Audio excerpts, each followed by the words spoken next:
ఎన్నికల మేనిఫెస్టోలో వికలాంగులకు ఏదైతే దివ్యాంగులకు కాంగ్రెస్ పార్టీ ఇచ్చిన హామీలు నెరవేర్చట్లేదని చెప్పేసి భవిష్యత్తులో ఆగస్టు మొదటి వారంలో పెద్ద ఎత్తున మహాగర్జన ప్లాన్ చేశారు. అదే విషయంపై మనతో మాట్లాడడానికి మందకృష్ణ మాదిగ గారు ఉన్నారు. అన్న ఏంటి ప్లాన్ ఏంటి అసలు?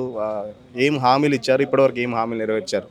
కాంగ్రెస్ పార్టీ ఎన్నికల మేనిఫెస్టోలో ఉన్నది వికలాంగులకు 6,000, చేయుత పెన్షన్ పరిధిలోకి వచ్చే ప్రతి ఒక్కరికి వృద్ధులు, వితంతులు, ఒంటరి మహిళలు, బీడి కార్మికులు, నేత కార్మికులు, గీత కార్మికులు వీళ్ళందరికీ 4,000 పెన్షన్ ఇస్తామని ఉన్నది.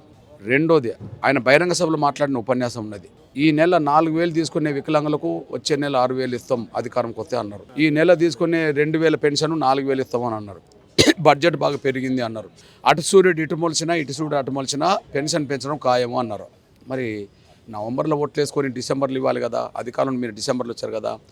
డిసెంబర్ పోయి మళ్ళీ డిసెంబర్ పోయా 1 ఇయర్ పోయా, మళ్ళీ ఆగస్టు వస్తే 8 నెలలు 20 నెలలు 20 నెలలుగా ఒక్కొక్క పెన్షన్ మీద ఆధారపడే ప్రతి వ్యక్తి ఒక్కొక్కరు 40,000 కోల్పోయారు.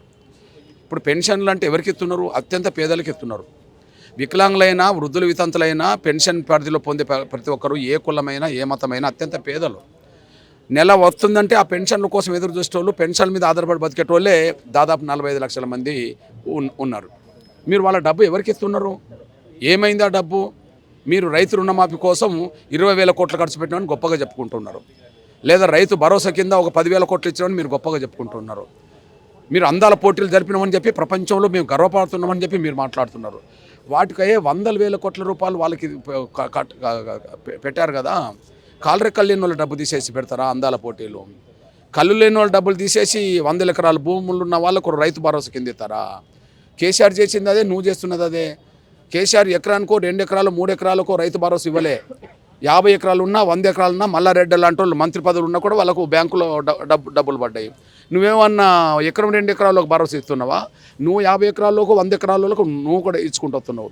అంటే భూములున్న భూస్వాముల కోసం రైతు భరోసాలు, రైతు రుణమాఫీలు చేసే మీరు కాలు రెక్కలు లేని వాళ్ళ డబ్బులు తీసి దోసి వాళ్ళకి ఇవ్వడం న్యాయం అవుతుందా? అదే సమయంలో రేవంత్ రెడ్డి గారు ముఖ్యమంత్రి హోదాలో నెల జీతాలు తీసుకోవట్లేదా? ఎమ్మెల్యేలు జీతాలు తీసుకోవట్లేదా? మంత్రులు జీతాలు తీసుకోవట్లేదా? ఉన్నతాధికారులు జీతాలు తీసుకోవట్లేదా? ఉద్యోగస్తులు జీతాలు తీసుకోవట్లేదా? మరి పెన్షన్ మీదనే ఆధారపడి బతికేటోళ్లకు జూన్ నెల పెన్షన్ ఇంకా జూలై 22వ తారీఖు వచ్చినా ఇంకా త్వరగా పడలేదు. అంతే. మీరు నెల మొదటి వారంలో తీసుకోండి, మీరు నెల మొదటి రోజే తీసుకోండి. వీళ్ళ పోయిన నెల పెన్షన్లు కూడా ఈ నెల 22 వరకు కూడా పడలేదు. అంటే ఎంత కాదు, లాస్ట్ మంత్ ఇప్పటి వరకు పడలేదు అంటున్నారా? జూన్ నెల పెన్షన్లు ఇంకా జూలై 22వ తారీఖు నాడు పడలేదు. జూన్ నెల పెన్షన్ జీతాలు ఎవరు తీసుకోలేదా ఇప్పటి వరకు? ముఖ్యమంత్రి తీసుకోలే, మంత్రులు తీసుకోలే, ఎమ్మెల్యేలు తీసుకోలేదా? ఐఏఎస్ ఆఫీసర్లు, ఐపీఎస్ ఆఫీసర్లు, ఆ డిపార్ట్మెంట్కి సంబంధించిన అందరు తీసుకోవాలా? వీళ్ళకి ఇంతవరకు వల్ల ఒక 4,000 కోసం ఎదురు చూసే వాళ్ళు లక్షల మంది ఉన్నారు కదా. వికలాంగులు 2,000 కోసం ఎదురు చూసే వాళ్ళు ఉన్నారు కదా. మీరు అంతకుముందు ఇచ్చేది కూడా టైంకి ఇవ్వకపోతుంది. మీరు పెంచుతామన్నది పెంచకపోతుంది. ఇక్కడ డబ్బులు తీసుకెళ్ళి భూస్వాములకు దోసి పెట్టబడుతుంది, అందాల పోటీలు నిర్వహించబడుతుంది. అంటే వీళ్ళ తరఫున ఎవరు అడుగుతలేరు కదా. అంటే అర్థం ఏంటిది? వీళ్ళు పేదలు, వాళ్ళ గురించి మనం పట్టించుకోవాల్సిన అవసరం ఏమున్నదిలే అనే పద్ధతిలో నిర్లక్ష్యం ఇది కనిపిస్తున్నది. నిర్లక్ష్యం వీడాలని నేను చెప్తున్నాను. ఆగస్టు మొదటి వారం వరకు చెప్తున్నాం. పెరిగిన పెన్షన్లు వెంటనే ఆగస్టు మొదటి వారం ఇవ్వాలి. ప్రతి నెల పెన్షన్లు కూడా మొదటి వారంలో ఇవ్వాలి. అదే సమయంలో కండరాల క్షీణత సంబంధించిన వాళ్ళకు 15,000 రూపాయలు ఖచ్చితంగా ఇవ్వాలి. వచ్చే స్థానిక సంస్థ ఎన్నికల్లో రాజకీయ రిజర్వేషన్లు వికలాంగులకు కల్పించాలి. అదే సమయంలో 5 సంవత్సరాలుగా కొత్త పెన్షన్ దరఖాస్తులు పెండింగ్లో ఉన్నాయి. వాళ్ళ పెన్షన్లు కూడా వెంటనే మంజూరు చేయాలి. ఈ డిమాండ్లన్నీ సకాలంలో పరిష్కరించాలని కోరుతున్నాను నేను. ఇప్పటికే 20 నెలలు గడిచిపోయినాయి. ఇప్పుడైనా పరిష్కరించాలని కోరుతున్నాను నేను. పరిష్కరించకపోతే తప్పుకో. ఇంత మోసం చేస్తావా? ఇంత దగా చేస్తావా? ఇంత మోసం చేస్తావు, ఇంత దగా చేస్తావు, నువ్వు తప్పుకో. ఈ దేశంలో వికలాంగుల పెన్షన్లు సంవత్సరాల తరబడి ఎగ్గొట్టిన వాళ్ళు ఎవరు లేరు పెరుగుతానని చెప్పి. ఈ దేశంలో ఏ ప్రభుత్వమైనా సరే మొదటి వారంలో పెన్షన్లు ఇస్తుంది తప్ప పోయిన నెల పెన్షన్లు కూడా ఈ నెల 3వ వారం దాటినా కూడా ఇవ్వలేని రాష్ట్రాలు ఎక్కడ లేవు. ఇక్కడనే ఉన్నాయి. తప్పుకొని మీరు అంటున్నారు, ఇంకో వచ్చే 5 కూడా నేనే ముఖ్యమంత్రి అని ఆయన అంటున్నారు. మరి ఎట్లా సాధ్యమవుతుంది? ఆగస్టు 13వ తారీఖు నాడు తేలుతుంది. ఆగస్టు 13వ తారీఖులో పెన్షన్లు పెంచకపోతే జరిగేది ఏమిదో ఆ రోజు జరుగుతుంది కదా. రేవంత్ రెడ్డే కాదు, దేశం ప్రపంచం కూడా చూస్తుంది. ఎందుకు తప్పుకోవు? నీ జీతాలు ఎందుకు తీసుకుంటున్నావు? నీ మంత్రులకు జీతాలు ఎందుకు ఇస్తున్నావు? నీ ఎమ్మెల్యేలకు జీతాలు ఎందుకు ఇస్తున్నావు? ఉద్యోగస్తులకు జీతాలు ఎందుకు ఇస్తున్నావు? రైతు రుణమాఫీ పేరుతో 1,000 కోట్లు ఎందుకు ఖర్చు పెడుతున్నావు? రైతు భరోసా పేరుతో 1,000 కోట్లు ఎందుకు ఖర్చు పెడుతున్నావు?